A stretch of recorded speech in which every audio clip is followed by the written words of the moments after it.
Okay, so something kinda crazy just happened. Huawei may have just accidentally leaked the first ever look at their upcoming flagship, the Huawei Pura 80, and it wasn't during some tech conference or a product reveal. It happened at a car launch event. Yup. Huawei and JAC just unveiled their MAEXTRO S800 electric car, and while everyone was talking about the car's features, all eyes suddenly shifted, not to the car, but to a phone spotted in the hands of Huawei's consumer business CEO, He Gang. And trust me, it wasn't just any phone. Photos from the event clearly show He Gang holding what looks like a prototype or maybe even a production unit of the Pura 80 Ultra or Pro Plus, and what caught everyone's attention was that massive triangular camera module on the back.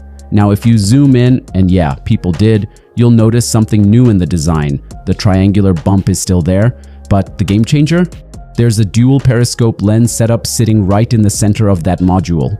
That confirms earlier rumors. Huawei is definitely pushing the boundaries of zoom and macro photography again. And this camera bump, it's huge. Bigger than what we saw on the Pura 70 Pro and Ultra. It stretches almost entirely across the top back panel. The module includes the main camera, an ultra-wide lens, and those two periscope sensors. There's also an LED flash placed neatly between the main and ultra-wide shooters. Also, the phone seems to have a plain leather back with Huawei's branding sitting in the bottom right corner. Buttons are on the right side, pretty standard. But honestly, the whole look screams flagship energy. Huawei hasn't officially said anything about this device yet, obviously since this was a slip-up, but with images like this already going viral on Weibo, it's safe to say the Pura 80 series is coming real soon. So yeah, imagine being so deep into flagship territory, you start accidentally dropping phones at car launches. Only Huawei.